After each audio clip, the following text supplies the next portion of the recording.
నమస్తే, అందరు ఎలా ఉన్నారు? నేను మీ వహీదా. వెల్కమ్ బ్యాక్ టు మన ఛానల్ చిన్నమ్మ చేతి వంటలు. ఈరోజు మీ అందరికీ ఒక మంచి పచ్చడి చూపిద్దామని వచ్చేసానండి. మరి పచ్చడి నచ్చని వాళ్ళు ఎవ్వరూ ఉండరు. మరి మీరందరూ కూడా చూసేసి ఇంట్లో చేసేసుకోండి, అంత టేస్టీగా ఉంటుంది. అదేనండి కొబ్బరి ఎండుమిర్చి చట్నీ. మరి కొబ్బరి పచ్చడి నచ్చని వాళ్ళు ఎవరు ఉండరు. నాకు తెలిసి కొబ్బరి పచ్చడి ఉంటే అన్నం చక్కగా కడుపు నిండా తినేస్తాం కదా. మరి ఈరోజు మనం ఈ కొబ్బరి చట్నీని ఎలా తయారు చేసుకోవాలి, దానికి కావాల్సిన పదార్థాలు ఏంటో ఈరోజు వీడియోలో కొబ్బరి పచ్చడికి కావాల్సిన పదార్థాలు: కొబ్బరికాయ ఒకటి ఇలా చిన్న చిన్న పీసెస్ కట్ చేసి పెట్టుకోండి, పచ్చి కొబ్బరి, ఎండుమిర్చిని ఒక 30 తీసుకోండి, అంటే ఒక 50 గ్రాములకి తక్కువ తీసుకోండి, చింతపండు ఒక 2 రెబ్బలు ఇలా నీళ్ళలో నానబెట్టి పక్కన పెట్టేసుకోండి, 4 వెల్లుల్లి రెబ్బలు, కొంచెం జీలకర్ర, తాలింపు దినుసులు, రుచికి సరిపడా ఉప్పు, 1/2 టేబుల్ స్పూన్ పసుపు, కరివేపాకు, కొంచెం వేరుశనగ గుళ్ళు ఒక 2 టేబుల్ స్పూన్స్ తీసుకోండి. ఇప్పుడు వీటితో మనం కొబ్బరి చట్నీ రెడీ చేసుకుందాము. ముందుగా స్టవ్ వెలిగించుకొని ఒక చిన్న కళాయి పెట్టుకొని ఇప్పుడు 1 by 1 ఫ్రై చేసుకుందాము. ముందుగా ఇందులో కొబ్బరి ముక్కలు వేసి ఫ్రై చేసుకుందాము. కొంచెం బ్రౌన్ కలర్లో వచ్చే వరకు కొబ్బరి ముక్కల్ని ఫ్రై చేసుకోవాలి, అప్పుడే పచ్చివాసన ఉండదు మనకి పచ్చడి. కొబ్బరి ముక్కలు చూసారా, ఫ్రై అయిపోయింది చక్కగా. ఇలా మరీ మార్చకుండా చక్కగా ఇలా బ్రౌన్ కలర్లో వచ్చేటట్టు ఫ్రై చేసేసుకొని ఇప్పుడు వీటిని ఒక బౌల్లోకి తీసేసుకున్నాము. కొబ్బరి ముక్కలు పక్కకు తీసేసుకున్నాము. ఇప్పుడు అదే కళాయిలో ఇంకా ఆయిల్ కొంచెం ఉంది, అందులోనే వేసేసుకోండి.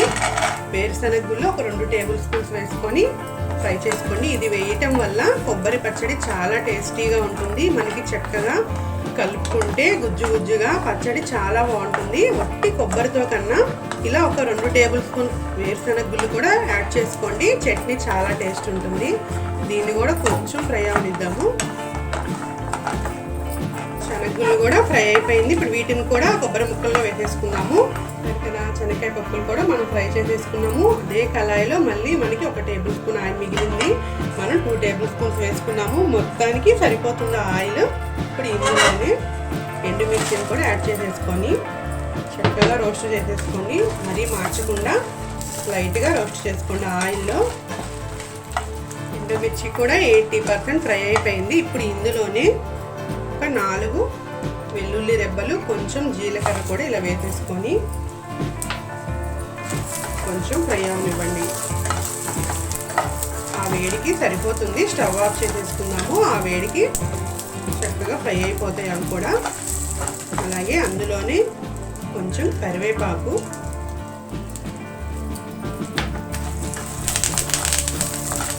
చక్కగా ఆ వేడికి కరివేపాకు కూడా ఫ్రై అయిపోతుంది. 1 సెకండ్ అలా వదిలేసేయండి, కొంచెం చల్లారనిద్దాము. కొబ్బరి ముక్కలు, వేరుశనగ గుళ్ళు, ఎండుమిర్చి ఇవన్నీ కొంచెం చల్లారాక మిక్సీ పట్టుకుందాము. మనం ఫ్రై చేసుకున్నవన్నీ చల్లారిపోయింది. ఇప్పుడు ఒక మిక్సీ బౌల్ తీసుకొని అందులో మనం ఫ్రై చేసుకున్న కొబ్బరి ముక్కలు, వేరుశనగ గుళ్ళు ఇందులో యాడ్ చేసేసుకోండి. అలాగే ఎండుమిర్చి, జీలకర్ర, వెల్లుల్లి ఇవి కూడా ఫ్రై చేసుకున్నాం కదా, వాటిని కూడా ఇందులో యాడ్ చేసేసుకున్నాము. మొత్తం ఇందులో మిక్సీ బౌల్లో యాడ్ చేసేసుకొని రుచికి సరిపడా ఉప్పు వేసుకోండి. ముందు ఒక 1/2 టేబుల్ స్పూన్ వేసుకొని ఆ తర్వాత చూసి మళ్ళీ యాడ్ చేసుకుందాము. ఇప్పుడు ఈ మొత్తాన్ని ఒకసారి మిక్సీ పడదాము. పౌడర్ లాగా ఈ మొత్తాన్ని మిక్సీ పట్టుకోండి. ముందు చూసారు కదా, ఇలా ఫోర్స్గా గ్రైండ్ చేసుకోండి, మొత్తం ఇలా పౌడర్ అయ్యేటట్టు. ఆ తర్వాత ఇందులో మనం చింతపండు నానబెట్టి పెట్టుకున్నాం కదా, ఈ చింతపండు నానబెట్టి పెట్టుకుంటే మనకి అప్పటికప్పుడు చక్కగా నలిగిద్దండి. మీరు అలా వేసేసారనుకో చింతపండు గట్టిగా ఉండి చాలాసేపు పడుతుంది. అందుకే ఇలా వాటర్లో నానబెట్టి కొంచెం హాట్ వాటర్ వేసి నానబెట్టండి. మీకు అప్పుడు పచ్చడి ఎన్ని రోజులున్నా కూడా పాడవదు, చక్కగా నిల్వ ఉంటుంది. ఇప్పుడు దీన్ని కూడా ఇందులో యాడ్ చేసేసుకుందాము. చింతపండు యాడ్ చేసేసుకొని కొంచెం వాటర్ వేసి ఇప్పుడు మళ్ళీ మిక్సీ పట్టుకుందాం దీన్ని. చూసారు కదా, చింతపండు యాడ్ చేసేసుకొని మనం చక్కగా ఇలా ఫోర్స్గా గ్రైండ్ చేసుకోవాలి. మరీ మెత్తగా చేసుకోకండి, మరీ మెత్తగా చేసుకుంటే టిఫిన్లో చట్నీలాగా ఉంటుంది. కొంచెం బరకగా ఇలా ఉంటేనే రైస్లోకి చాలా టేస్టీగా ఉంటుంది. ఇప్పుడు దీన్ని మనం ఒక బౌల్లోకి తీసేసుకొని దీనికి తాలింపు వేసుకుందాము. ఫాస్ట్గా కొబ్బరి పచ్చడి తాలింపు వేసేసుకున్నాము. ఆల్రెడీ మనం ఫ్రై చేసుకున్న కళాయి ఉంది కదా, ఆ కళాయిలోనే తాలింపు కూడా వేసేసుకోండి. ఇంకా వేరే కళాయి అక్కర్లేదు. ఒక 4 టేబుల్ స్పూన్స్ ఆయిల్ వేసుకోండి. ఆయిల్ కొంచెం హీట్ అవ్వనిచ్చి ఇందులో పసుపు ఒక 1/2 టేబుల్ స్పూన్ వేసుకోండి.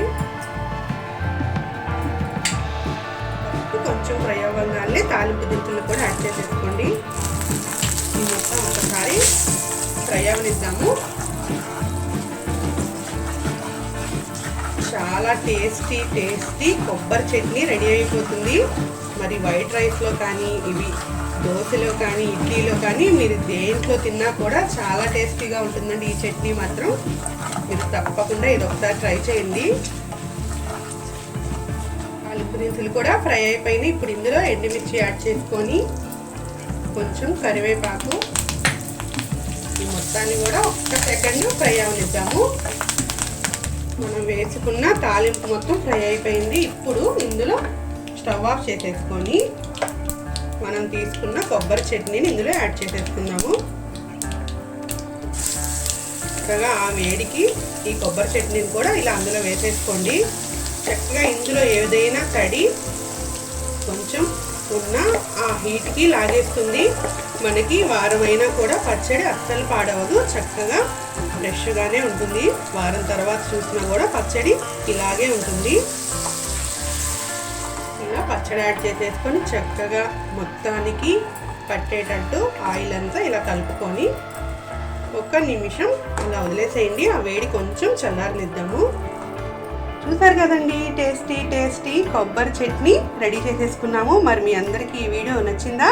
మీరు కూడా ఇంకా లేట్ ఎందుకు కొబ్బరి చట్నీ చేసేసుకోండి. ఎంతో కమ్మగా ఉండే కొబ్బరి చట్నీ ఈరోజు మనం ఎంతో సింపుల్గా చేసేసుకున్నాం కదా. మరి మీ అందరికీ ఈ వీడియో నచ్చినట్లయితే ప్లీజ్ మన ఛానల్ని లైక్ చేయండి, షేర్ చేయండి, సబ్స్క్రైబ్ చేసుకోండి.